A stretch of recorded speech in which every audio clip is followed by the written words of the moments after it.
Hello and good morning, good afternoon, and good evening to you. Wherever you are in this world, I wish you well. Welcome to another episode of the Sacred Raven podcast. Grab yourself a nice cup of tea and let's get cozy. I've been experiencing headaches off and on over the course of the past 2 weeks. Nothing horrible. Nothing a couple of pills of Advil won't take care of. However, one day last week, I had a headache that would not go away. Advil and Excedrin barely took the edge off. And jamming my fingers into my occipital ridge may or may not have exacerbated it. For those that do not know, the occipital ridge is the area in the back of your head where it meets your neck. It's the base of the skull where all of your tiny neck muscles attach to help support your head, spine, and neck. As a former massage therapist, I used to specialize in head, neck, and shoulder pain and injuries. I enjoyed working on clients who suffered headaches and migraines because I knew the pain they were experiencing. And I have fairly bony fingers, so I could really dig in deeply. When I experience a headache, it tends to be on my right side. Even though my right side is dominant, it is weaker up at my head and neck. The muscles of the body have memory. Pain and discomfort will settle into the weaker areas first. But that day, I spent the majority of the day pressing deeply into those tiny muscles along the right side of my spine and skull. I could feel the pain point of origin, but even holding the pressure would only relieve it for so long. I wondered if I was experiencing such a headache because of the way I slept. Honestly, probably. Or if I ate something and my digestive tract had a difficult time handling it. Or if I was really stressed. Or if I was dehydrated, or if I was feeling the effects of the solar flares and the misfirings of the Schumann resonance. It also could have been a combination of any of those. At any rate, I was able to finally find relief. And many of you know by now that I enjoy tea. I have my own little apothecary, if you will, in a cabinet.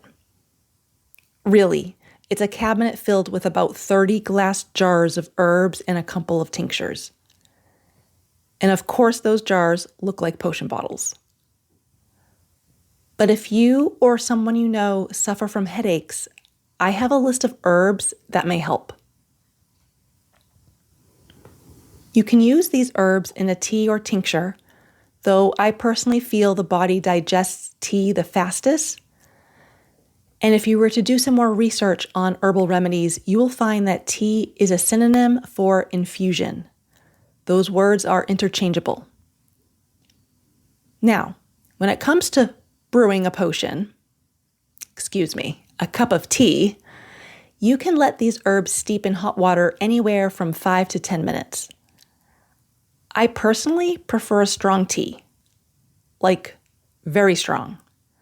I will let any and every herb steep for up to an hour or more. I usually leave the steeper in the mug as I drink it. And I don't add sweetener or milk. So that is entirely up to you. Now, get a pen and paper out so you can jot these down.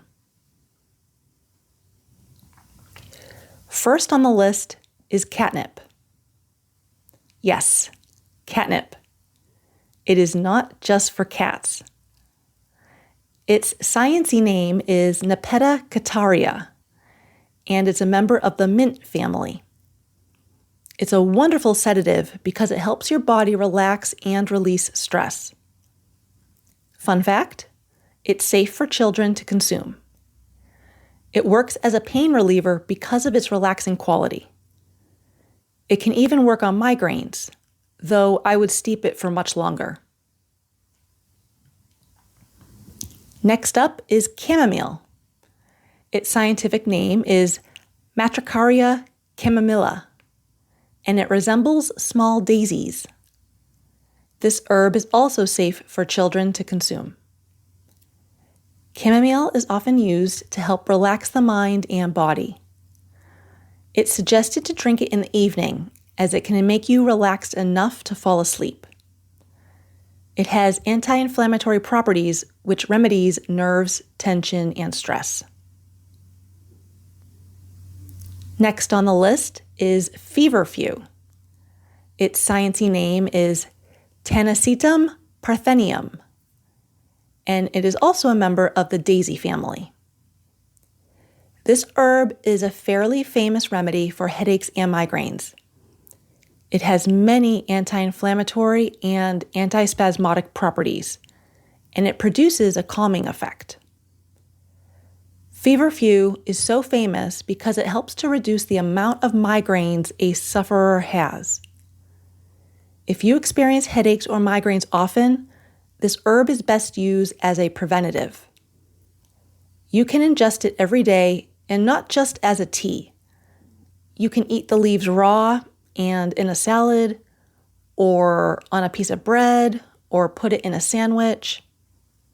You will get less migraines by taking feverfew daily. Following feverfew is lavender. We've all heard of lavender, and I am sure we all know that its scent promotes relaxation. Its scientific name is lavandula, and it's actually a part of the sage family. It eases anxiety and increases calmness, which means that lavender is a big help for stress-related headaches. So go ahead and take a whiff. It can actually help relieve your headache within minutes of doing so. Next is lemon balm. Its scientific name is Melissa officinalis, and it is a member of the mint family. It's considered a mild sedative and promotes relaxation, calm, and a good night's sleep. I used to have a jar filled with lemon balm and chamomile. Those herbs together helped relax my muscles and calm my mind enough so that I could get a wonderfully deep and restful sleep. If you've had a headache that lingers into the evening, I suggest drinking a cup before bed. You will wake up feeling much better. And next up is rosemary. Its sciencey name is Salvia rosmarinus, and it is also a member of the mint family. It has an abundance of analgesic properties and is a stimulant to the nerves. It also improves circulation, so for this reason, it's a good remedy for some headache types, such as cluster headaches. And you don't have to ingest this solely as a tea for it to work. It's commonly added into meals. So go ahead and sprinkle the little needle-like leaves on whatever dish you're preparing. Next on the list is sage. Its scientific name is Salvia officinalis, and it is a member of the mint family. Many people sprinkle sage in a meal or burn it through their home or office to clear away stuck and stagnant energies. The same effect applies to headaches. Whether you're ingesting it upon the food you eat or drinking it as a tea, it will help keep your blood circulating. It is good for cluster-type headaches, and it combines nicely with rosemary. It's also good for headaches from eating too heavy of meals because it will stimulate and aid digestion. It will relieve hormonally caused headaches, especially those suffering from menopause. And in larger doses, it's great for tension and nerve-related headaches. And then we have skullcap. Its sciencey name is Scutellaria, and yes, you guessed it, it's a member of the mint family.